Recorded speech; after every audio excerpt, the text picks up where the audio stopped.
9 países del flanco oriental de la OTAN se reunieron este viernes en Rumanía, en la Cumbre de los 9 de Bucarest, donde se discutieron cuestiones de seguridad regional a la luz de la guerra en Ucrania. Las naciones presentes fueron Bulgaria, República Checa, Estonia, Hungría, Letonia, Lituania, Polonia, Rumanía y Eslovaquia. El resultado al que aspiramos es una presencia consolidada, unida, coherente, robusta y sostenible de la OTAN en el flanco oriental, especialmente en el Mar Negro, el más expuesto a las amenazas rusas, declaró el presidente de Rumanía. Queremos garantizar que la presencia avanzada reforzada que tenemos hoy en el flanco oriental se extienda no solo a otros países como Bulgaria, Hungría y Eslovaquia. En realidad esto ya se ha decidido, pero queremos más. Queremos transformarlo en una defensa avanzada reforzada, dijo el presidente de Polonia. Esta cumbre llega unas semanas antes de la cumbre clave de concepto estratégico de la OTAN, que tendrá lugar a finales de junio en Madrid. La expresidenta interina de Bolivia, Jeanine Áñez, fue condenada este viernes a 10 años de prisión por cargos vinculados a su asunción en 2019 en medio de violentas protestas que llevaron a la renuncia y exilio de su antecesor, Evo Morales. Áñez fue condenada por incumplimiento de deberes y por actuar en contra de la Constitución al autoproclamarse presidenta. La defensa dijo que apelará la decisión. La policía de Islandia declaró este jueves que se había incautado una cantidad de drogas sin precedentes con un valor en la calle de aproximadamente 12 millones de euros. También interceptó la importación de materiales necesarios para fabricar anfetaminas. En el marco de la investigación, en los últimos meses se han llevado a cabo registros de 20 lugares y se han detenido a 10 personas.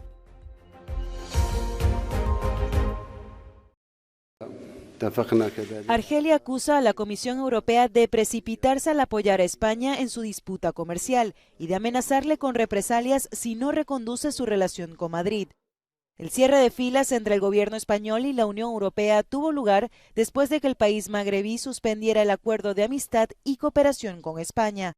Este viernes, el ministro español de Exteriores, José Manuel Álvarez, aseguró que la suspensión viola los compromisos de Argelia con la UE y que afecta directamente al mercado único. He podido constatar el rechazo de la Unión Europea, de la Comisión, de las instituciones europeas a esta medida unilateral de Argelia que quiere España y el gobierno de España, es que lo antes posible, lo más rápidamente posible, se vuelva al diálogo, a la amistad que tiene el pueblo de España con el pueblo argelino y que se vuelva lo antes posible a unas relaciones comerciales y económicas normales entre España y Argelia, entre la Unión Europea y Argelia. El gobierno de España lo que desea es tener exactamente las mismas relaciones con Argelia que con todos sus vecinos.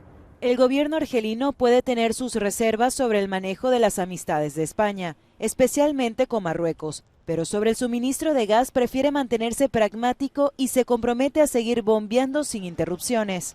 Sin embargo, insiste que la UE actuó con premura y lamenta no haber sido consultado previamente por los altos funcionarios europeos. La Comisión Europea, por su parte, deja sobre la mesa las advertencias, pero insiste en la recuperación del diálogo entre España y Argelia. Aquí en Bruselas la situación también preocupa. La Comisión Europea está aún analizando el impacto que puede tener la congelación del Tratado de Amistad entre Argelia y España, así como su relación comercial.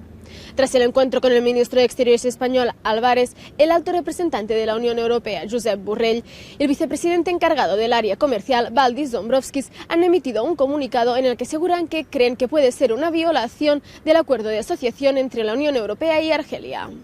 Recordemos que el comercio es una competencia exclusiva de la Unión Europea, por lo que esto podría significar un trato discriminatorio contra un Estado miembro, en este caso España, explican en Bruselas.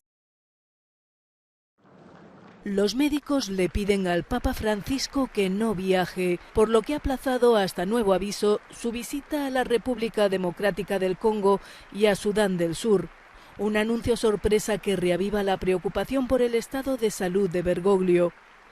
Aquejado de fuertes dolores en la rodilla derecha, el Papa, que aparece en silla de ruedas desde principios de mayo, anunció que se estaba sometiendo a infiltraciones e inyecciones de antiinflamatorios a base de corticoides.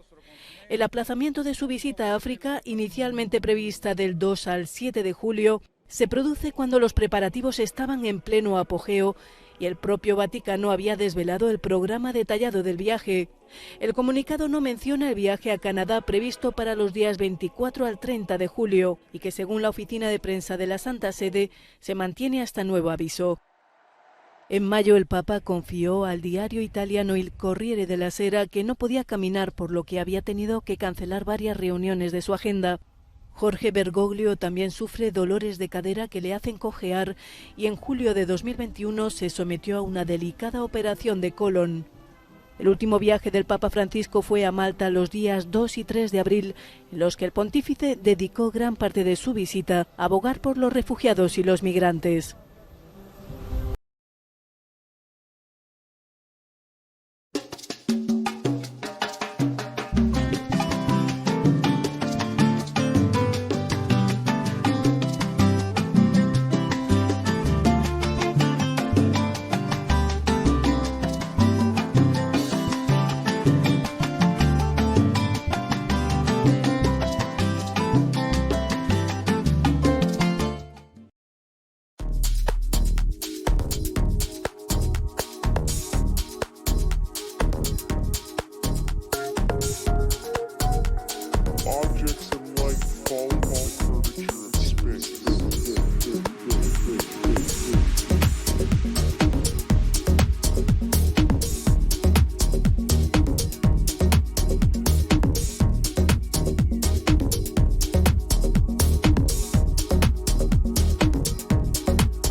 Con la venta de ensaladas, Ana pagó la educación de sus 4 hijos, pero ahora sus clientes compran las verduras y las preparan ellos mismos para tratar de capear la inflación, un fenómeno desconocido para varias generaciones en Chile.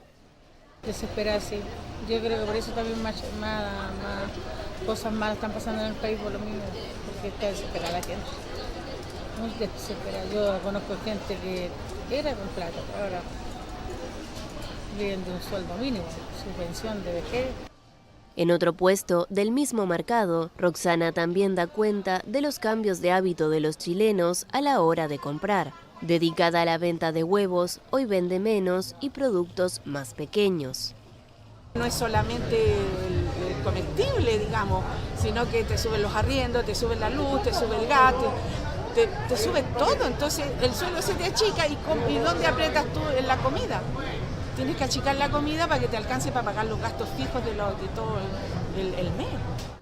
En mayo, el índice de precios al consumidor ganó 1,2% para alcanzar una cifra anual de 11,5% de alza, la más alta desde 1994, muy por encima del 3% que bordeó la inflación la última década. En lo que va del año, el incremento alcanza 6,1%. Tiene un paso lento y que se esparce por todo el ambiente económico y a la larga es muy negativo, ¿verdad? En el fondo, ¿por qué? Porque yo como empresario tengo que producir y digo, voy a producir más, en el fondo, ¿para qué? Porque tengo que ocupar más capacidad productiva, mejor subo los precios. ¿verdad? Lo que voy a ganar vía Q, produciendo más, lo empiezo a ganar vía precio. Y toda la economía empieza a pensar así.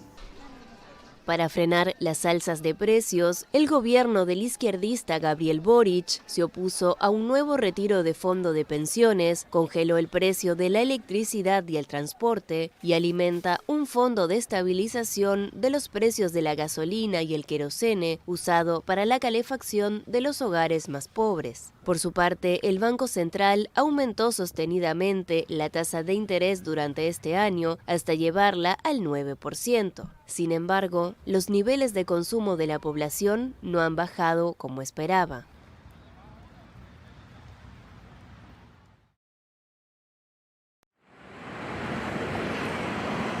El lenguaje inclusivo fue prohibido en las escuelas de la capital argentina. Así lo decidió el gobierno de la ciudad de Buenos Aires, que argumentó que los docentes tienen que respetar las reglas del idioma español y que los niños tienen que dominar el lenguaje tal cual es.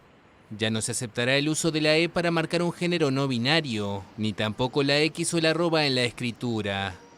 Según el alcalde Horacio Rodríguez Larreta, un presidenciable dirigente de la coalición de derecha liberal Juntos por el Cambio, la medida responde a los malos resultados en lengua y literatura mostrados en las recientes pruebas de nivel realizadas en las instituciones educativas.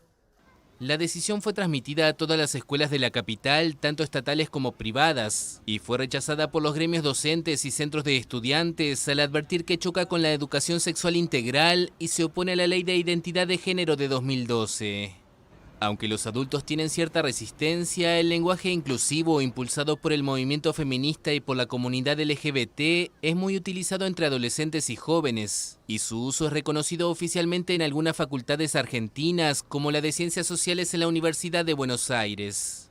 En Argentina, un país federal, el Ministerio de Educación Nacional fija la política educativa y controla su cumplimiento, pero cada distrito es responsable de las acciones educativas.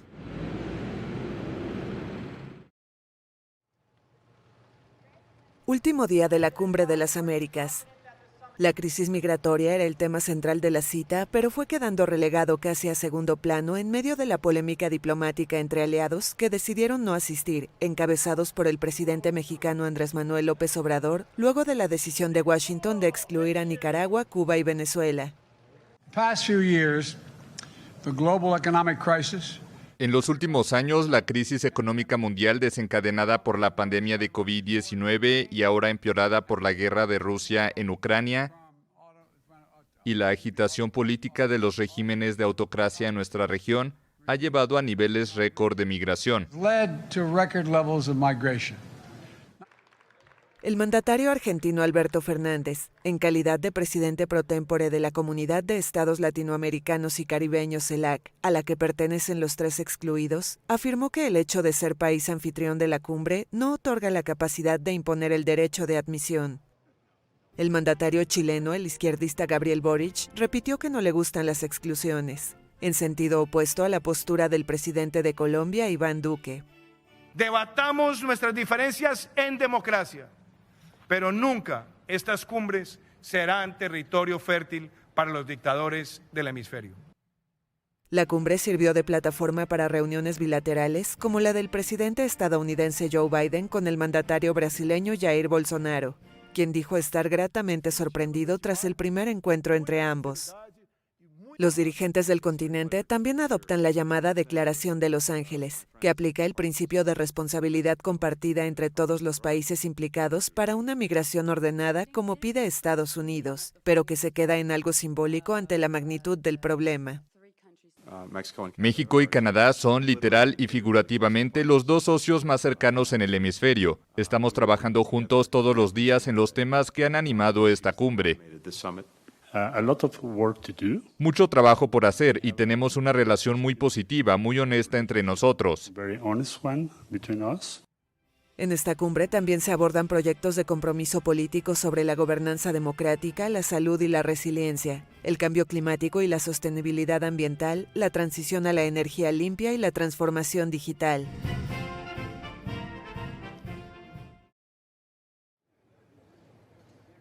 El presidente de Brasil, Jair Bolsonaro, afirmó el viernes que no es necesario utilizar el territorio amazónico para expandir el agronegocio en su país. Sus declaraciones representan un giro en sus posiciones ambientales. Mesmo preservando 66%.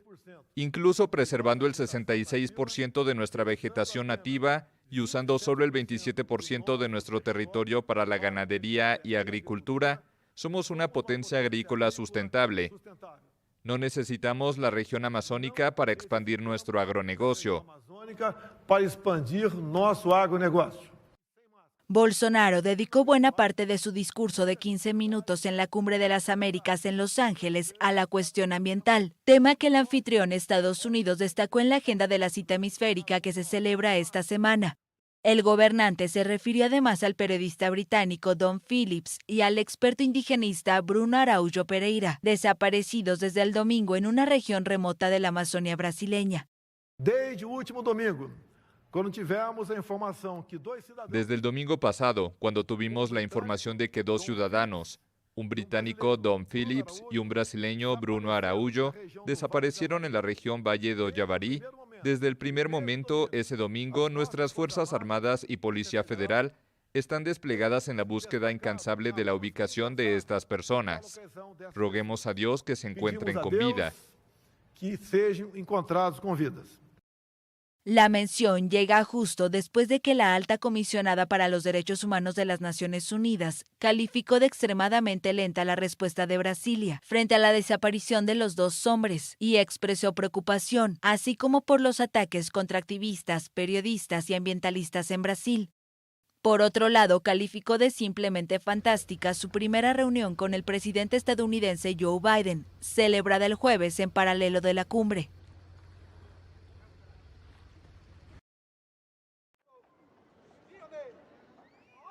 Un juez federal ordenó el viernes suspender de manera indefinida las corridas de toros en la Plaza México, la más grande del mundo con capacidad para 50,000 espectadores.